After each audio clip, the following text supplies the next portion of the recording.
Hey guys, what's going on? It's Andrew from AR Media. So in today's video, I wanted to do a discussion on streaming and really how it changed since I left YouTube a few years ago.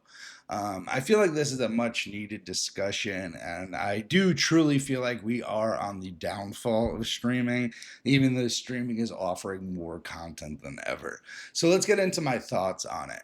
So the thing is, when streaming started a few years ago, or even when I was doing YouTube in 2017, it was a great supplemental option. For one, most of the services didn't really include ads. Most of them were ad free.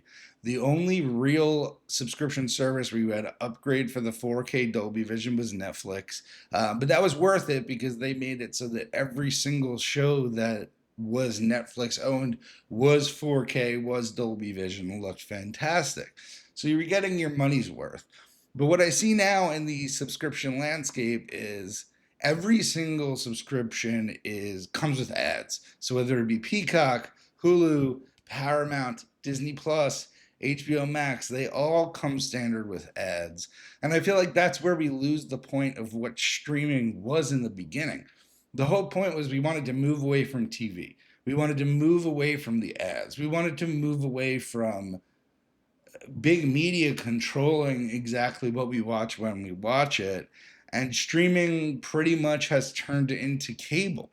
So there are ways to make it so it's not like cable, so you can get the ad-free plan and you can upgrade to the 4K or the Dolby Vision. So for instance, Amazon recently introduced that on the free tier, you're going to be getting ads.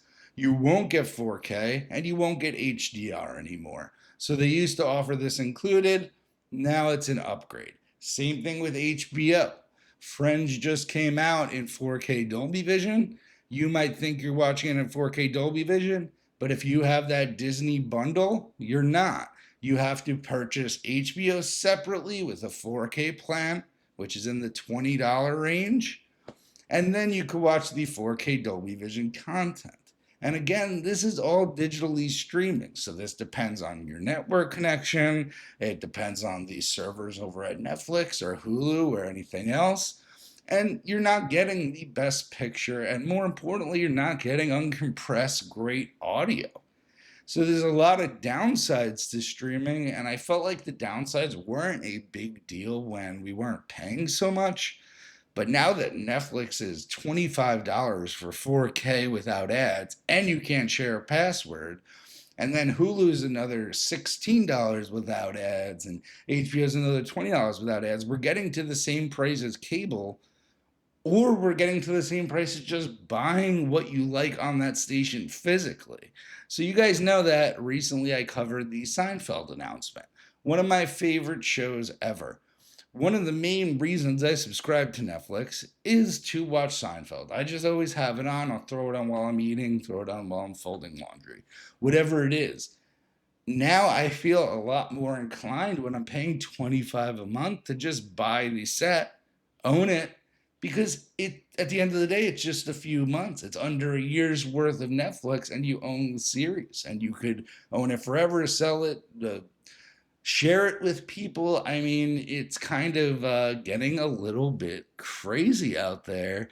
And with the amount of physical media purchases you can make if you add up all the streaming, especially if you go ad free, you could be getting 8 to 10 releases a month, and that will more than satisfy most of your watching needs. And these are going to be movies you own in the best quality possible, uncompressed audio, 4K HDR Dolby Vision all the time, not dependent on network. You could share it with friends. You could trade it in if you ever get bored with it. I mean, streaming lost its way.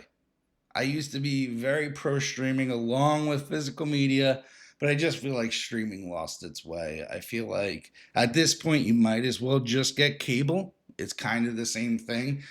The reason I'm actually having this discussion is because my dad recently wanted to cut the cord, and as I started adding things up, it just gets ridiculous. It really does match exactly what you're paying for cable, with just more hoops where you're jumping from app to try and find what to watch, and then you end up Spending 45 minutes scrolling and not even picking anything just doesn't make sense. And then another really good example I personally have is I've subscribed to HBO Max for a long time for Curb Your Enthusiasm. Not gonna lie, pretty much just for Curb. Yes, I watch the other show or movie here and there, but it's for Curb. So Curb recently came out. They said they only have a DVD box set, but the second they have a Blu-ray box set, I'm grabbing that because that is the one show that I really want on there. And Blu-ray box sets of TV shows are really not badly priced. And if you wanted to get the DVD box set, it's even cheaper. And you could probably grab it at Walmart. And I'm no pro DVD person over here. But the thing is that most people signing up for these streaming services, like my dad, are getting the basic HD plan where if you have a good player like a UB820, that DVD is going to upscale look not that far off from a 1080p stream with probably better audio. So it's just a little bit of a rant, but I think that streaming services lost their way. I think they lost the real reason to do it. It was a convenience thing, it was a cheap thing, it was a nice supplemental thing, and now it's just another place to doom scroll and hope you could find something to watch. And in the end, most of the time, put on the same thing that you've watched a million times, or maybe check out the new movie and not like it.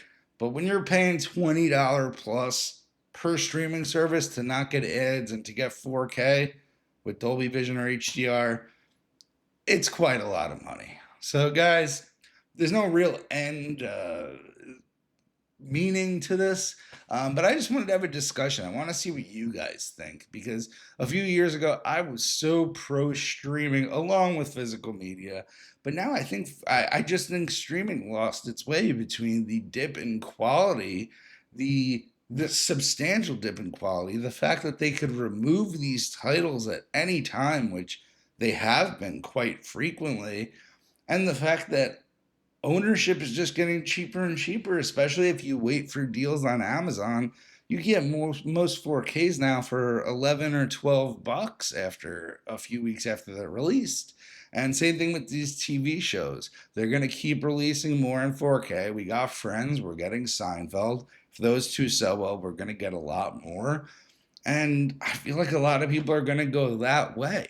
And there's also a lot of benefits to the physical media, not only the picture quality and the audio quality, but also cool special features and marathon play. So for those who don't know what marathon play is, I know on Dragon Ball Z disc they have it. I know on a few other shows of sitcoms they have it.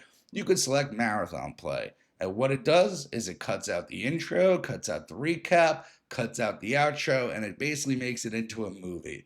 So fantastic for just throwing on, like I said, when you're vacuuming, folding laundry, just laying down, relaxing on your phone. It really makes the experience more hands off, more enjoyable, and you're getting the best picture quality and audio quality out there without worrying, oh, is Netflix's servers having a problem? Is my Wi Fi having issues?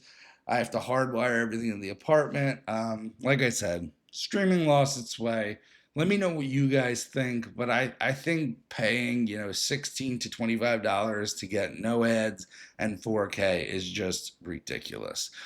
So let me know your thoughts in the comments below. I also want to know your thoughts on TV shows on 4K. Are you guys interested in that? Do you rewatch TV a lot? Let me know what shows you guys would like down below, and I'll see you guys in the next one.